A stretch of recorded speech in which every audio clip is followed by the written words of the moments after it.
So what we want to do now is to explain the concept of a central force.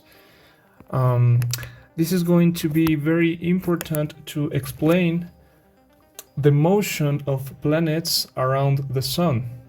We need to understand a central force as a force that is always acting on the direction of the vector that locates a point on the plane. For example, let's say that this point is a planet with mass m, for example. Then from the origin we can locate this mass m with a vector r, and a central force is going to have the form next is going to be f of r times r over r. This means that this force is always directed on the r direction, in this direction, or maybe in this direction. So if the planet is moving, for example, let's say that now it is at this point, then the force will be directed in this direction, or it could be directed in this other direction. For example, let's say that the planet is now here, then the force F is going to be directed in this direction. Okay, so this concept is going to be very important to explain why planets move in planes and in ellipses, actually. So now what we want to show in this video is that actually, planets move in planes. So the coordinates that allow you to know the position of a planet on the plane will satisfy the plane equation. That is what we want to show in this video. So to show that, we need to introduce the Lagrangian of a planet with mass m. Well, it doesn't have to be necessarily a planet. This can apply to an object that is under the influence of a central force. But in general, we know that planets are always on the influence of central forces due to the force of attraction caused by the sun. Okay, so we will talk about in terms of planets in the solar system. So we know that the general Lagrangian of a planet that is moving with a vector r is going to be m over 2 times r dot squared minus the potential energy that will depend on r. In the case of the solar system, we will have here the sun, and then, for example, here is the Earth. Then r is going to be the vector that points from the sun to the Earth. Okay, so it's very easy to notice that the potential energy is going to depend on the distance r. As the Newton's gravitation law shows, this potential depends on the distance from the sun to the Earth. But right now, the potential is not going to be so much important. Another thing is that on our last video, we show that, well, this is the kinetic energy.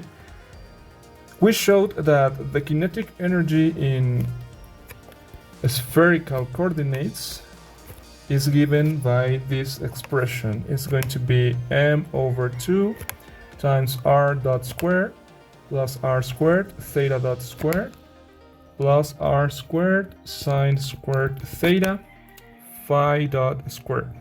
Okay, so the Lagrangian is going to be m over 2 r dot squared plus r squared theta dot squared plus r squared sine squared theta phi dot squared minus b of r.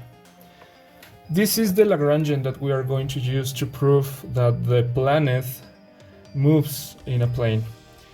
So another concept that we are going to use is the Euler-Lagrange equation, or just the Lagrange equation that says the next.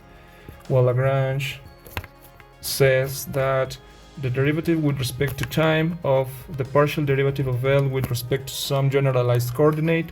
Let's say, for example, theta dot minus the partial of L with respect to theta is equal to 0.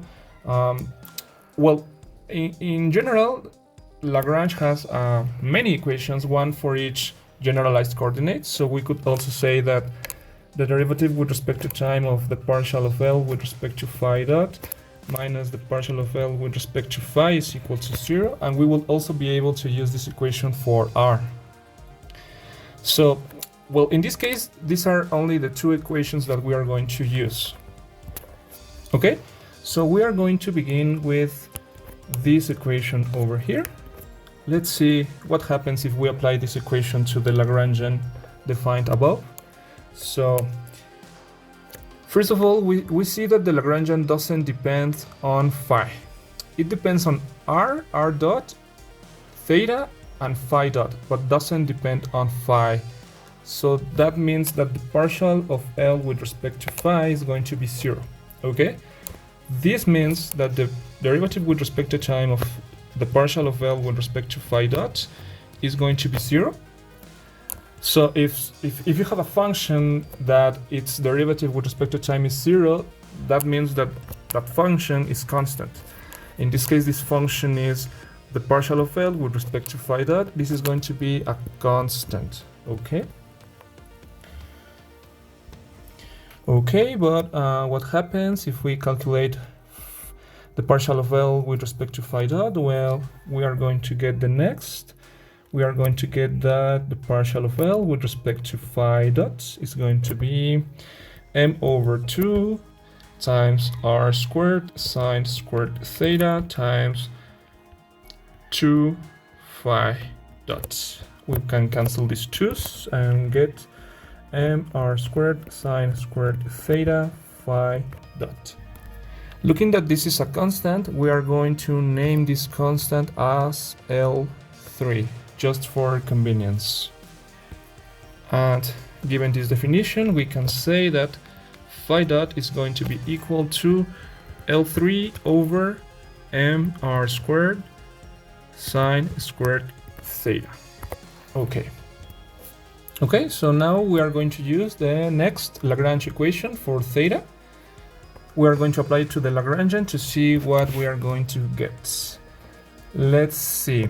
If we take the partial derivative of L with respect to theta, we are going to get m over 2 times r squared phi dot squared times 2 sine theta cosine theta, which is going to be m r squared sine theta cosine theta phi dot squared. Now if we take the partial derivative of L with respect to theta dot, we are going to get m r squared theta dot.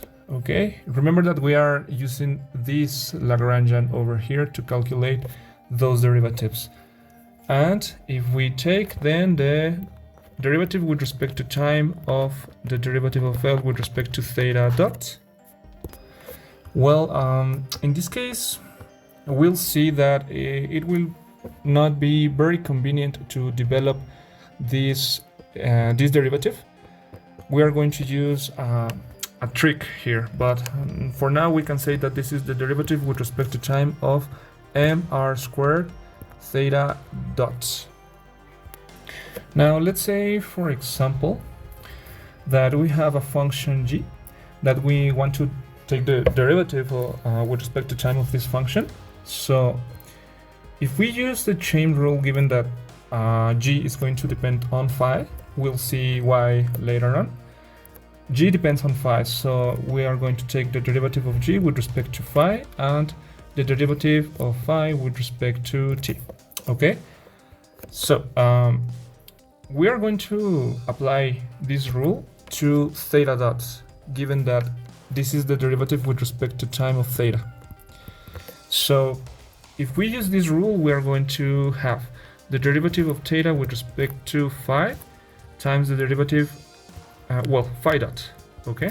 That is the derivative of phi with respect to t. But phi dot is this over here that we just found. So this is going to be equal to L3 over mr squared sine squared theta times the derivative of theta with respect to phi. Okay? So, on the other hand, we can apply this rule again to all of these that we have here, because we have the derivative with respect to time of a function. So in this case, this will be rg. So if we do that, we can say that the derivative with respect to time of mr squared theta dot is going to be, well, the derivative with respect to phi of mr squared theta dot times the derivative, well, the derivative of phi with respect to time, which is going to be phi dot. And this is going to be L3 over mr squared sine squared theta times the derivative with respect to phi of mr squared times theta dot. But theta dot, it is, it's this quantity here. This is theta dot. This is theta dot. Okay, so we are going to put that expression here. It's going to be L3 over mr squared sine squared theta times d theta d phi. Okay, now we can see that these terms are going to cancel, and we are going to substitute this in the Lagrange equation formula. So we have this, that it's the derivative with respect to time of the partial of L with respect to phi dot minus the partial of L with respect to phi equal to 0. This is going to be L3 over mr squared sine squared theta times the derivative with respect to phi of L3 over sine squared theta times the derivative of theta with respect to phi minus this, which we found it is this quantity over here. So it's going to be minus mr squared sine theta cosine theta phi dot squared. Okay. And this is equal to 0. Then we can write this as L3 squared, because this is a constant, we can take it out from the derivative, over mr squared sine squared theta times the derivative with respect to phi of 1, well, we'll see this as cosecant squared theta times the derivative of theta with respect to phi, okay, because we know that 1 over sine squared theta is equal to cosecant squared theta, okay? And then minus mr squared sine theta cosine theta phi dot squared equal to 0. But remember that phi dot is this that we have over here. Let me write it again. Phi dot is equal to L3 over mr squared sine squared theta. So we need to square phi dot, and that is going to be L3 squared over m squared r to the fourth sine to the fourth theta equal to 0. Okay, if we simplify this, we see that we can cancel L3 squared, we can cancel sine squared theta with a sine squared over here. We are going to get 1 over mr squared times the derivative with respect to phi of cosecant squared theta d theta d phi minus, here we can cancel an m with an m here, so an r squared with an r squared here, we are going to get 1 over mr squared sine theta cosine theta over sine squared theta, and here we can also cancel a sine, so this is going to be cosine theta over sine theta, and this is going to be equal to 0. Well, again, cosine theta over sine theta is going to be cotangent theta. So we can also cancel this one over r squared. We get the derivative with respect to phi of cosecant squared theta times the derivative of theta with respect to phi minus cotangent theta equal to 0. Let's see this as, well, just let me put this in this form, okay? Now let's check this trick. What happens if we take the derivative with respect to phi of cotangent theta? Well, we're gonna have to use the chain rule, but we know that the derivative of cotangent theta is actually minus cosecant squared theta, and then take the derivative of theta with respect to phi. That is going to be, well, the derivative of theta with respect to phi, which is actually the same thing that we have over here.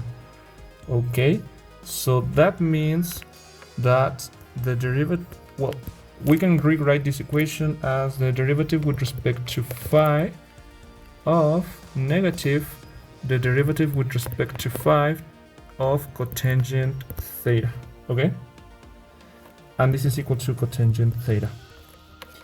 We can take this minus to the other side, for example, and let's say that this is going to be the second derivative with respect to phi of cotangent theta equals minus cotangent theta. Now, so we got a second order differential equation that shouldn't be so hard to solve, but to be able to find a solution, we are just going to do it by inspection. Well, it's not too hard to notice that if we take, for example, cotangent theta equals to a cosine phi plus b sine phi, then this differential equation is satisfied. We'll see, for example, the derivative with respect to phi of cotangent theta is going to be, well, the derivative with respect to phi of this, and that is minus a sine phi plus b cosine phi. And then the second derivative of that is going to be, well, minus a cosine phi minus b sine phi, which is actually minus a cosine phi plus b sine phi, so which is actually cotangent theta. Okay, so we got that the second derivative with respect to phi of cotangent theta is equal to cotangent theta negative. So that means that this solution is correct. This is the solution for that differential equation over here. And now, well, let's put this again, cotangent theta equal to a cosine phi plus b sine phi. And then, well, this doesn't tell us too much about the equation of a plane, so we need to transform this. And to do that, we need to recall that the spherical coordinates transformations from Cartesian coordinates are going to be the next. We know that x is equal to r sine theta cosine phi, y is equal to r sine theta sine phi, and z is equal to r cosine theta. Okay, so we are going to take that equation and then multiply it by r sine theta. Let's see what happens. Okay, r sine theta times cotangent theta, well, that is r sine theta times cosine theta over sine theta. This is cotangent theta, and then a times r times sine theta cosine phi plus b r sine theta sine phi. Then by inspection we immediately see that this over here is actually y, and this over here is x. So that means that r cosine theta is equal to, well, actually r cosine theta is z. So we can write this as z equals to ax plus by. So for the ones that already know what is the plane equation, we see that this is a plane that is actually intersecting the origin of the plane. So it goes through the point 0, 0, 0. Okay? This is enough to show that an object that is under the influence of a central force, well, it satisfies the plane equation. So its motion is going to be only on a plane. And that is actually what happens with planets. We know that the sun, the Earth, that orbitates around the sun, well, it moves on an ellipse that is on a plane, actually. So in conclusion, the motion of the Earth is only in 2 dimensions. That is another way to conclude this problem. So for the ones that don't understand why this is the equation of a plane, then we are going to show that right now. But take into account that actually that's a topic out of the the theoretical mechanics topics. So let's say, for example, that we have a reference system and we have a plane. Okay, we can generate a vector that will be normal to this plane. It will be a 90-degree vector. We will name it as n, for example, and then we are going to locate 2 points on this plane. One of these points is going to be given.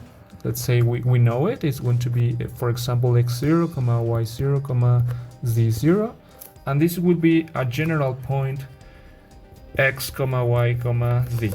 Okay, so we know that if we want to find this vector over here, let's write it another color, for example r, then we know that x, y, z plus r is equal to x0, y0, z0, and then r is going to be, well, x0 minus x, comma, y0 minus y, comma, z0 minus z. Okay, so looking at this vector r is on the plane, it is parallel to the plane, then it will make a 90-degree angle with the vector n that we just defined. So let's say, for example, that this vector n is going to be a, b, c. And looking at the angle between n and r is 90 degrees. This means that the dot product between n and r is going to be 0, because remember that the dot product is defined as this, as the magnitude of n times the magnitude of r times cosine of the angle, but that angle is 90 degrees, and cosine of 90 is 0. Okay, this means that the dot product is equal to 0. Okay, so we are going to take that dot product, and dot r is going to be a, b, c dot x0 minus x, y0 minus y, z0 minus z equal to 0. Okay, so we are going to get a times x0 minus x plus b times y0 minus y plus z times z0 minus z equal to 0. So actually this is already the equation of a plane. In general, this equation is shown as this: x minus x0 plus b g minus y minus y0, sorry, plus c times z minus z0, just by multiplying this equation by -1. Okay, and look something here. This plane has the point x0, y0, z0. Okay, so that means that this point touches the plane. What happens if x0, y0, z0 is the origin? Well, these terms are going to be 0, 0, 0. So the equation of a plane that goes through the origin 0, 0, 0 is going to be ax plus by plus z equal to 0. Okay, then we can solve for z, and that is going to be z equals to minus ax minus by all over c. But let's say that a over c negative is going to be, for example, d x minus, and bc is going to be, for example, e y plus, given that c is equal to dx plus e y. And this is actually the equation that we found for a mechanical system under the influence of a central force. That means that if an object is under the influence of a central force, its motion is on a plane that goes through the origin. That will be the final conclusion of this video.